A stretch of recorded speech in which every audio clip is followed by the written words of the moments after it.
ce shiur est dédié pour la Refoua Shema de Sarah Bat Simcha. À Bnei Brak, il y avait un avrer, un étudiant de Torah, qui allait à quelques dizaines de kilomètres de Bnei Brak donner cours tous les soirs, dans un petit village comme ça, un petit village, il donnait cours à la communauté. C'était un village qui était moitié de gens religieux, moitié non religieux, mélangé un peu comme ça. Bon, et les religieux venaient à la synagogue, entre Mincha et Arvit, il donne un cours de Torah. À la même époque, dans ce village-là, est décédé un monsieur qui était assez riche, et qui avait un garçon et une fille.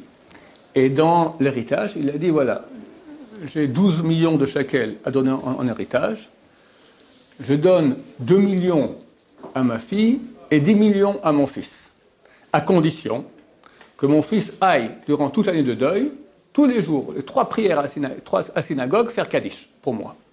S'il rate une seule fois, ça sera 6 millions pour lui, 6 millions pour ma fille. Différence, 4 millions.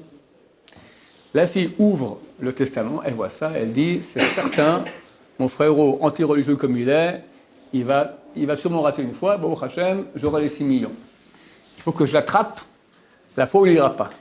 Elle prend contact avec une organisation d'enquête, d'accord, un truc d'enquête, et ils mettent des enquêteurs qui, tous les jours, avec des jumelles comme ça, ils regardent qu'est-ce qui se passe. Alors, il allait à Mincha. Après, dès que le cours commence, il sort à l'extérieur, et il rentre de nouveau pour Arvit. Maintenant, jamais resté pour le cours. Un jour, l'avraire qui donne le cours, il dit, viens à mon cours. Non, moi ça m'intéresse, j'ai un Kaddish, c'est pour mon père, j'ai 6 millions au bout qui m'attendent, je viens pour ça. Alors l'avraire était sympa, que chaque fois quand il finissait le cours, il sortait à l'extérieur, lui dire, viens, j'ai fini le cours, viens, ne rate pas Arvit. Comme ça, il lui rappelait. Les enquêteurs ont dit à la sœur, il y a un problème, le type qui donne le cours, il sort chaque fois, le rappel pour rentrer pour Arvit. Il faut faire quelque chose. Alors la sœur a dit, ça ne va pas, je n'entraîne pas mon argent, elle appelle, elle s'est renseignée, elle appelle l'avraire, lui dit, écoute, je sais qu'à Bnei Brak, il y a beaucoup d'avraïm qui sont pauvres, etc. Je lui donne 10% des 4 millions que je lui reçois, je donne 400 000 shekels, si tu arrêtes d'aller l'appeler pour Arvit. Ne fais rien, je t'ai pas le faire, c'est pas un péché, tu n'es pas obligé toi d'aller, c'est même pas Kvod la Torah que tu ailles maintenant, c'est pas l'honneur de la Torah que le Rav aille appeler maintenant le type, viens faire Arvit. 400 000 shekels, ça vaut la peine. Il ne sait pas quoi faire, il va voir le Rav Steinman. Le Rav Steinman lui dit, tu continues à l'appeler, chaque fois qu'il fasse le Kaddish comme il faut, ça a une valeur énorme. C'est quoi 400 000 shekels? C'est de l'argent.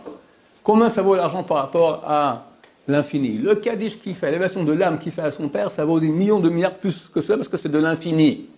C'est quoi 400 000 shekels? Rien du tout. Ok, alors l'avraire appelle la sœur au téléphone, lui dit, écoutez, je vais aller voir un grand rave, je continue, c'est très gentil de votre part, mais je continue à appeler votre frère pour qu'il vienne à la prière.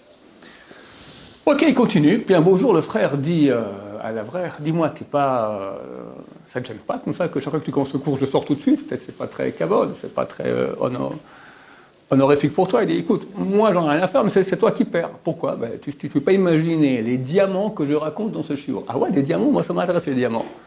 Alors viens, tu vas voir, il rentre. Effectivement, ça lui a plu. Et un shiur, 2 shiur, 1 semaine, 2 semaines, 1 mois, 2 mois, 3 mois, 4 mois, le type a commencé à devenir shomer Shabbat. Il est devenu religieux. Progressivement, il est complètement religieux.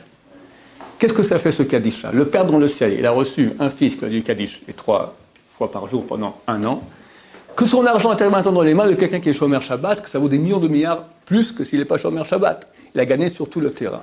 Combien le Rav Steinman a été intelligent de lui dire, tu continues à faire le Kaddish. Et comment le Père était intelligent aussi, comme ça, de faire un moyen que Bezrat Hashem, son fils, revienne et fasse tchouva. Baruch Adonai, l'olam, amen, amen.